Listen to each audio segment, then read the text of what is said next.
libota na nzambe bisika bozwami na bandaku ba oyo bopesaka toujours temps na bino ya kolanda biso bozangisaka te kotala ba émission na biso nzambe ya lola apambola bino amona bino na libota na bino avant la banda émission na ngai ya lelo na ko souligner point moko bato nyonso to bozwi occasion ya kotala l'émission mbala liboso bo hésiter te ya ko s'abonner à cliquer na cloche na yo ya notification pour ozala notifier tant ba vidéo na biso ekobanda kokota na ba misusu pe bo kipi yango te na bandako po na bino moko bo bomba yango te po na bino moko bo partager yango na bana na nzambe nyonso tu o bazali ko need ba parole ya kitoko bo bazali na besoin ya ba parole ya kitoko bo na kata bandako ko bomba yango yo moko te partager yango na baninga na yo partager yango partout et kozala malamu mingi po na libota na nzambe lelo nazali toujours na pasteur toza toujours na retour à l'authenticité oh sous-thème na ngai lelo ezali c'est lui qui trouve une femme trouve le bonheur oh lelo tokosa la deuxième partie oh yo na kopesa na nous papa parole pour na kosa la prière d'ouverture ya émission na biso ya lelo bongo papa kozong silanga maloba nazana pour na mituna na ba mituna o botuna ki pona tuna papa na kozongela pour na kotuna ba question na ngai. Merci beaucoup sœur Laure. Alors tobondeli Seigneur, te lobi merci et pas na yo une fois de plus. Yo oyo sali biso ngolo ya okutana na kati ya studio na mokolo alelo. Papa toye kolobela na thème na biso oyo to bandaki depuis fois passé Seigneur Jésus. To sengi ke molio mosanto na kamba biso na evandeliti na suka ba oyo baza kolanda biso Seigneur Dieu tout puissant to bondeli ke bako ko retrouver quelque chose Seigneur na oyo to ko partager awa to mitiki na maboko na yo to tiki ba oba kolanda biso pe na maboko na yo na kombo na Yesu to bondeli amen. Amen. Bonjour papa Bonio. Santé. Bonjour sœur Laure, tout va bien par la grâce de Dieu, nous glorifions Dieu. Santé za malamu zamba sala bisongolo. Amen. Papa, avant la banda émission na ngai, pardon, avant to banda ko développer thème na biso oya, c'est lui qui trouve une femme, trouve le bonheur. Deuxième partie. Na koma ki mo ba question, ba mituna o bande ko na biso ba landa ka biso o ba pesa ka temps na bango pour na ko landa biso, ba lobi sœur lo, tourner la biso question o pa ya papa ameka un peu ko éclaircir ango biso to mona ki yango eza vraiment malamu te pour na question wana lobi pourquoi kaka Mo Christu babala na kaka ba Christu na ba Christu ozomona te bongo ezali mabe point oyo lobaki e oyo ya mibale atuni biso mutu oyo ya mibale na ko meka un peu ko loba nanu tolobeli sur le mari te lelo toza beaucoup plus tozolobela ba femme tozolobela femme mais na rotuna ke na kopesa papa question na yo mutuna na o tuna ki papa ko répondre yo mais to kota pe na o ya ba mibali alobi pour une femme qui trouve un mari trouve quoi ya liboso ya mboto na mekako ya nola na mutuna wana na lobi nanu merci na bandeko oyo batunaki ba question wana zali ba question malamu ya liboso na ko répondre na oyo na lobaki fois passé na lobaki que de préférence c'est mieux un chrétien abala chrétien ndezaki préférence nangai mais Bible ebisi biso na livre il y a 1 Corinthiens Bible eza koyebisa biso ke soki mo Kristo azali na mopagano e mopagano wana alingi kofanda na ye ebongi bafanda ensemble ozomona alors ba prière ya mo Kristo ouais grâce wana nzambe tango ezokita likolo ya famille wana ezokita likolo ya bango nyonso mais ce qui concerne le salut eza makambo individuel ozomona mais grâce ya lipamboli ya ndako comme boza na kati ya union na kati ya mariage oyo abondela atanzo bondela ta pona partenaire na ye mobali na bien mwasi na ye oyo azali mopagano ngolu ya nzambe zozipa bango nyonso na bana mais na lobaki pona mais Bible eko souligner quelque chose bisoki mopagano alingi akende tika ya kende oyebite soki yo nde ko sauver ye wana comme ce makambo ya salut alors yango na lobaki ke ngana préférer ka mo Kristo abala mo Kristo parce que soki obali mo Kristo donc entente kozala wana compréhension et kozala entre bino mibale. Parce que mon Christ soki asali yo mabe. Ayebi ke nakoki kokende kofuka mate na butu na bonde la nebisa nzambe na komisio boye na boye sans avoir kosenga molingami na ngai pardon te. Donc prière na ngai kozala en vain. Ozomon. Yango wana ba Christ so babala ba Christ ya solo nazolo ba ya monoko te. Nazoba mutu oya botama ya sika oya bangaka nzambe na ndenge ya bosolo. Akoyeba ta soki problème eza ndenge nini na koki kolala na kanda te. Il faut na senga molingami na ngai bolimbisi. Pour être prière na ngai nzambe ayoka yango. Omoni ke déjà facilité makambo. Omoni déjà ke éliminer ba trouble ko ya na kati ya mariage, éliminer ba porte nyonso oye ko ki koya pour nuire bino. Éliminer déjà ba obabe ba orgueil, éliminer ba biloko ebele. Ozomon yango na lobaki ke de préférence au bali mo Christo, vie de mariage na yo kozala facile. Au moins mo Christo oyo azalaka chrétien charnel. Nazolobela chrétien charnel, un chrétien vraiment né de nouveau, pratiquant. Wazali disciple à Jésus-Christ. Pour moi, que brofanda bien. Parce que biso en tant que bateau, ça n'a pas erreur na biso. Mais Bible est ici biso que ce que Siri qui kola na kandate, c'est nga moninga bolimbisi. Yeso albiso lingingai. Garde ma parole. Yeso alobina biso, bo milinga les uns les autres afin que mo kile bake naza parmi vous. Yeso apesi biso Bible est sur un verset, il y a Marie, aimez vos femmes, femmes soyez soumises. Alors ceux qui vous allez ba chrétien, moi que femme a rosala nani rôle naie, hein?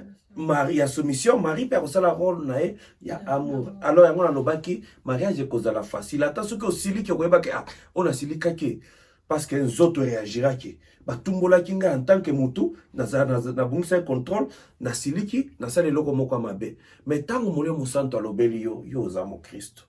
Mais pourquoi? Osali eloko wana.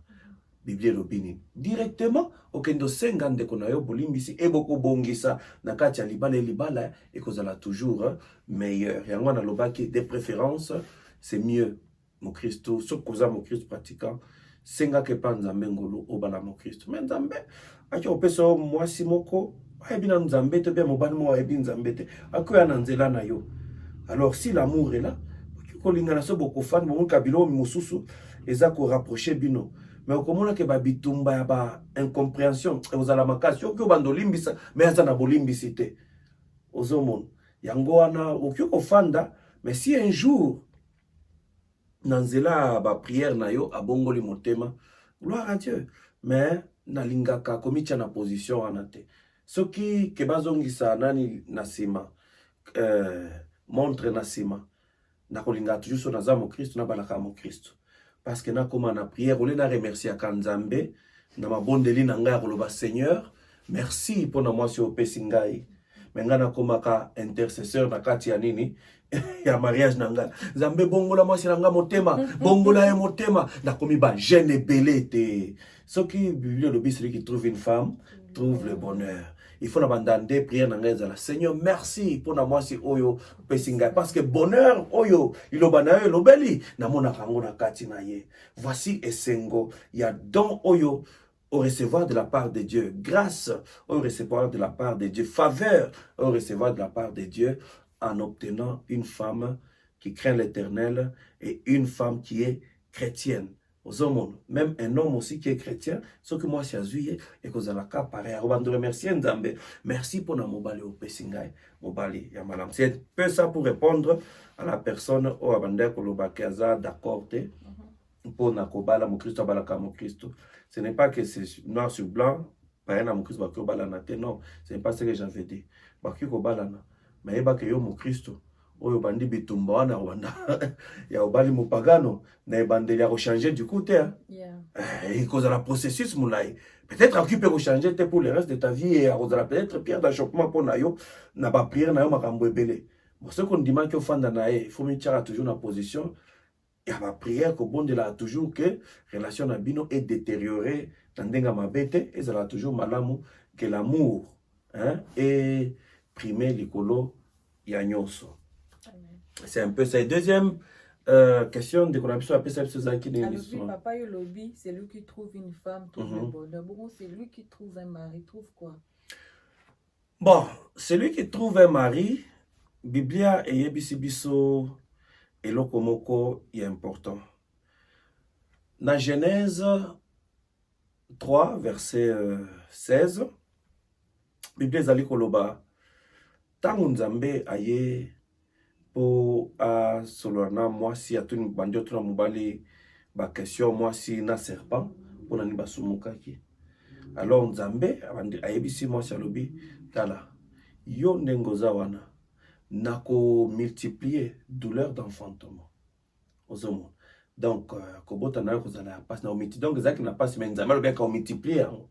Donc na ndenge bino ba mama babotaka na pasi liboso ezalaki bongo te.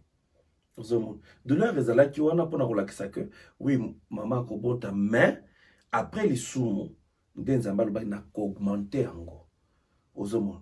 Yango wana omoni tango nga nazaka na respect mingi c'est leur pona ba mama. Cette chose pour surtout biso africains. La plupart surtout en Afrique. Avant de répondre totalement à la question de l'ingina betambela kaneloko. Surtout biso en Afrique, nous ne respectons pas les femmes beaucoup parce que nous ne participons pas.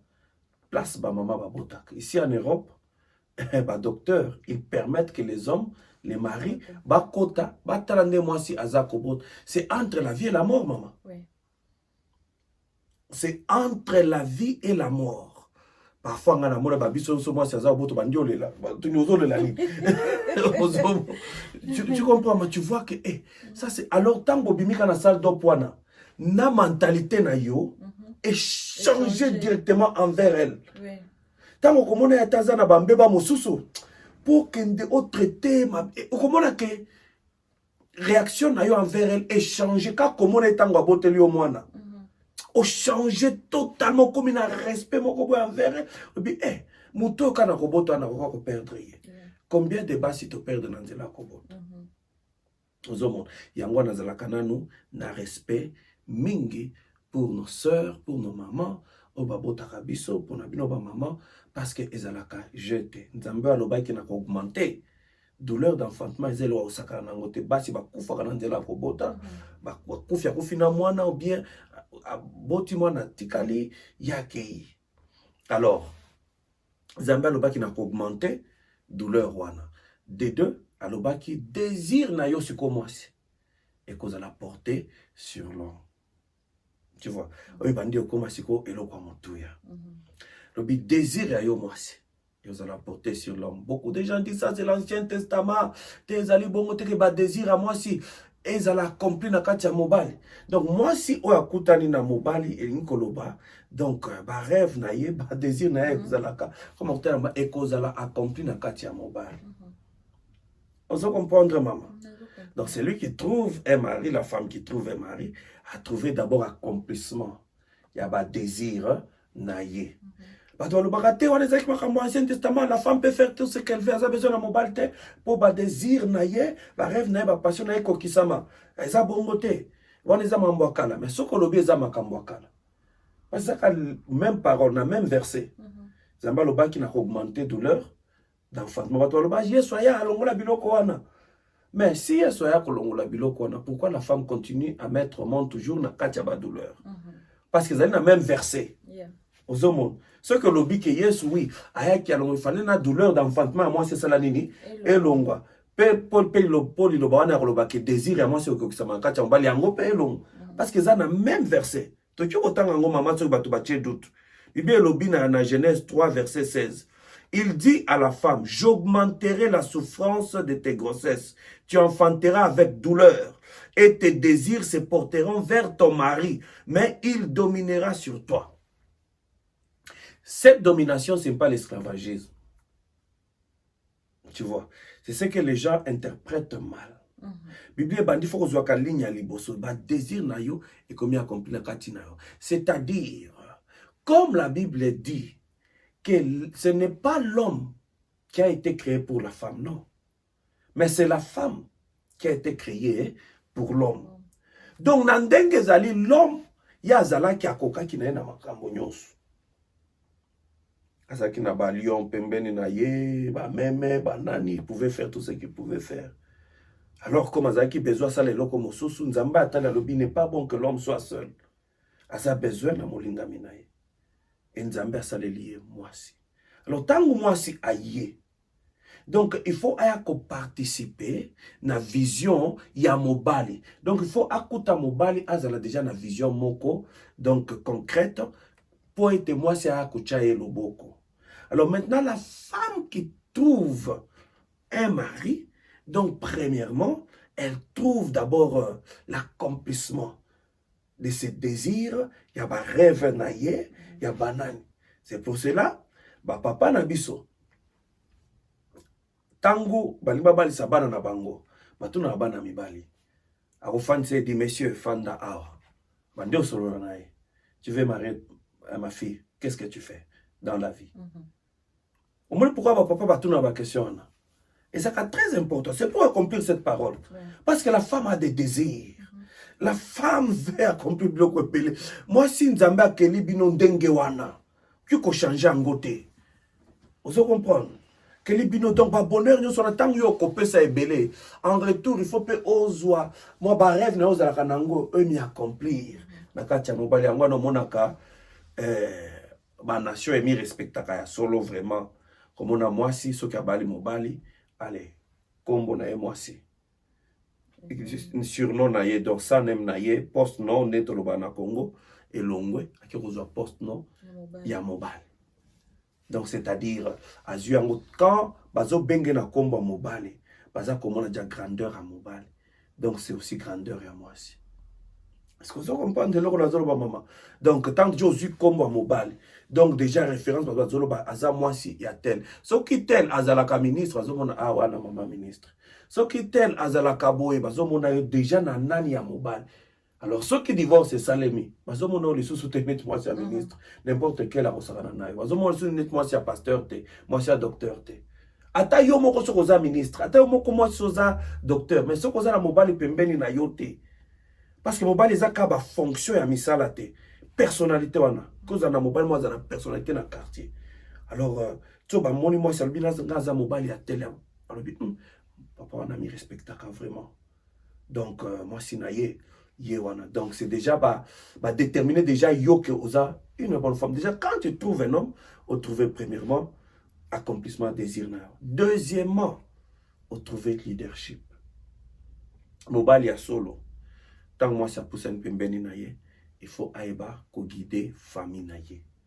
Bible lobi na livre à 1 Corinthiens 11 que Jésus-Christ est le chef, et Dieu est le chef de Jésus, Jésus est le chef de l'homme et l'homme est le chef de la femme. Vous comprenez? Et l'ingi kolobani na création tozali biso nyonso et eloko moko.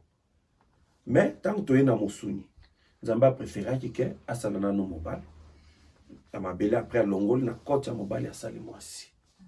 Vous comprenez, maman? Maintenant, wana, ezali na ndenge, ya ndenge bozali ko vivre. Mais ça te que, mobile azaro donte, moi, si ami retrouvé dans leadership na katia mobile. Parce que, moi, si akelama ki, pour na mobile, qui pour aider. Donc, si on peut aider, il faut que wana apé sa vision, apé sa direction. Alors, la femme qui trouve un homme, elle trouve, premièrement, l'accomplissement de ses rêves, de ses désirs. Deuxièmement, elle trouve le leadership. Zelani na koki kolanda. Ozomon. Mais mutuana ye mobile fois za jana nzela oyo azali ko la qui s'est trouvé pe de troisièmement moi si a retrouvé pe mobile fois za capable à ko influencer pe vie à moi aussi amour aussi parce que Bible a un livre à Éphésiens et homme aimez vos femmes ozomon. Donc la femme Zamba qui là pour vraiment azala aimer.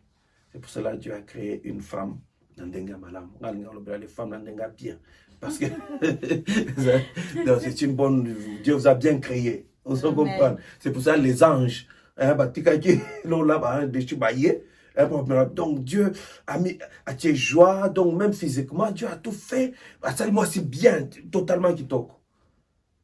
Tu vois. Alors maintenant, moi, si on est faux, l'engela est netiliki. Tant balobi, au dominer sur ce n'est pas domination à communauté esclave. Non, Bible lobi, azali être faible. L'engela est netil, l'engela kaliki. Faiblesse n'est pas que parce que physiquement, ça fait. Non, non, non, ce n'est pas ça. Donc, Babylon, on zamba tient la katina. Moi, si azali mutumoko, faut l'engela kaye. faut lakisaka ye nzela, il faut ozala na ye bien, il faut olinga ye. Soki olingi ye te, donc okomona bonheur eza na kati na ye te. Donc moi, si soit à trouver homme, à trouver d'abord accomplissement désir nae, leadership, à trouver paix, l'amour, donc une bonne relation aux hommes. Alors, cette femme aussi, la femme aussi ne doit pas seulement se marier à n'importe qui comme elle veut. Parce que la femme en elle, mon ibino ba maman, ce que vous rêvez beaucoup, et c'est à vous, c'est Dieu qui a mis ça en vous. Ah, nazalata boye, boye, boye, nasala boye, nasala boye. Alors, il faut trouver peu mobile, vous êtes capable. Il y a connu, il y a accompli en moi, c'est l'ingi ko bonde, il y a poussé na pembeni en zambé makasi. Mais soit écouter na mobile, moi, l'ingi ko bonde, c'est toujours difficile. Abanda ko zonga na sime, abanda ko tungi sae. Alors, à accomplir désir à monter na été. Or, que Bible le désir à monter moi, ils ont accompli na kati. Il y a Bible. C'est un peu ça, après considération, aussi na honneur. Nous devons honorer. Et moi, si on a trouvé mobile, à trouver honneur, à trouver d'abord provision à vie naïe, parce que il faut être capable de pouvoir. Et c'est très important, maman. Papa n'a biso bazala ki ndenge wana oye po ba kotu no sala kande nga na tanga na université alors que connais seulement na ba papier ba papier ba syllabus te papa omoni fio to ndo ba biloko ming to se papa to na sili sinza ba ko pambola tango osili sa classe ya obala mona nanga oye pourquoi bande ko lo bandenge wana parce que ba yebi que la femme po envier te po satana ya kosakana na etel satana sakana na femme mingi po ayebi ba biloko nzambe acha na kati ya femme la femme so amoni ke biloko voisin na yobi kamana ya za na ngo ya za na ngote mais bango so bazana mibali satana ya kokotela wana elo moko bandi kokota ngona ba papa déjà bo ba yebi lo banzambe baza déjà osala kanini amoni ke ça va tuni mwana na ye est-ce que lingo bala mobali wana oui na lingi ko bala ye bon à travailler raté Azeb Sangake azali université yo kolia ba papier wana quand na lingite ke ozana ndako na yo bandi wa kosenga nga biloko wangu bandi ozonga na ndako ngi biloko wana te ozassure okende na akotuna ba fandisio atonyo biloko wana parce que provision c'est très important na kati ya libala moi si faut me sentir à l'aise so moi si abali phase à l'aise pas garder à maintenir kitoko na maintenir oui akoki ko sala moi j'aime na lobak na j'aime les femmes qui travaillent mais premièrement, rôle na biso mibali te faut te pourvoir. Moi, c'est qu'il faut travailler parce qu'il lui a apporté un plus et pas aligner yango. Faut pas que comme ça mingi parce que nécessité à ça les alliés, hein? Après, mais à nous rapide, tu vois. Donc c'est un peu ça pour dire que celui qui trouve, si une femme trouve un mari, a trouvé accomplissement, désir naé, leadership naé, amour, a trouvé honneur, provision, paix. Et ya vinaye, c'est un peu ça, maman.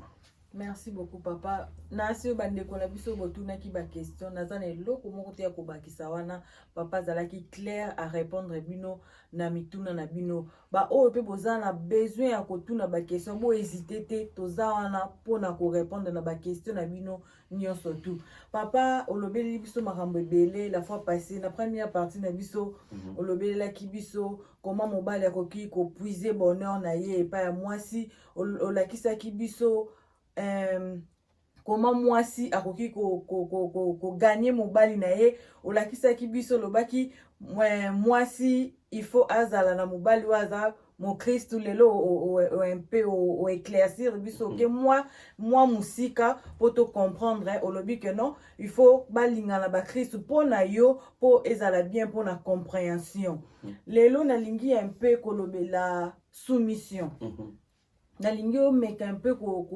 kokota mozindo ya soumission toyokaka soumission biso nyonso toyebi soumission na Bible balobi femme soyez soumise nazo miso place lobi mari aimez vos femmes lelo tokomona soumission ekomi bato bakomi kozwa soumission na ndenge moko ya mabe mobali alingi oui, mobali akonza ndaku, mobali aza chef ya famille. Mais moi si pe il faut azalaka na mot à dire que le baté que moi si a eu place ya ki mobali. Mais le autre comme na mobali, ce qui moi si aye peut-être na idée na ye, ton na eloko moko bobalingi ba discuter entre bango, mobali a komi aza soumise te. Bon. ngai eloko wana place wana to biso nyonso tomona kango aza soumise te mpona nini te papa nga nalobaki boye to mama nga nalobaki boye me ye alingi boye te alingi boye te yoka mwasi na yo pesa ntango ya yoka mwasi no me lelo soumission tokomi kozwa yango na ndenge ebele lelo na bana na nzambe oyo baza wana bazolanda biso meka mpe kokota na mozindo tolingi biso nyonso tu toyeba vraiment soumission ezali nini.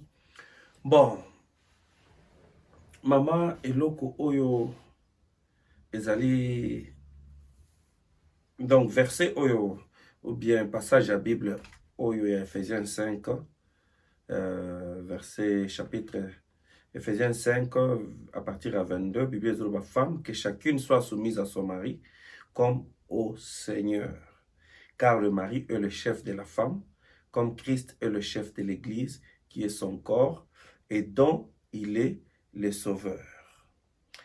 Or, de même que l'Église est soumise à Christ, les femmes aussi doivent être à leur mari, doivent l'être à leur mari en toutes choses. Maman, awa, nalingi batuba comprendre bien. La soumission dont la Bible nous dit, est la soumission, il y a, comment on l'a monté? Mais na terme, na lui terme à soumission. Donc, tu as dit que tu as dit que tu as dit chef. Ezalakate, atana compagnie. Ezalakate, atana kacha bolingo.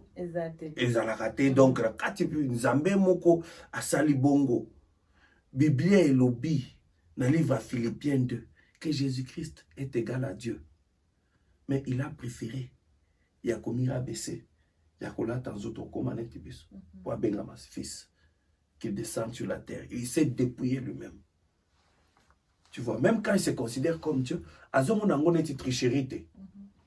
tu vois, mais il sait qu'il est Dieu. Tu comprends? Mais quand il prie, Père, je t'adore. Père, tu avais dit ça. En venant sur la terre, il a préféré de porter le corps. Tu comprends? Il y a hiérarchie. L'homme et la femme, en esprit, tous les lokomoko. Mais Nzambe oa permettra que mobali azala liboso et l'ingika koloba que ala kisanzela. Sikoyo, comme mobali ndake ndaka kopona mwasi. Donc, on a vendu au côté de Mozindo.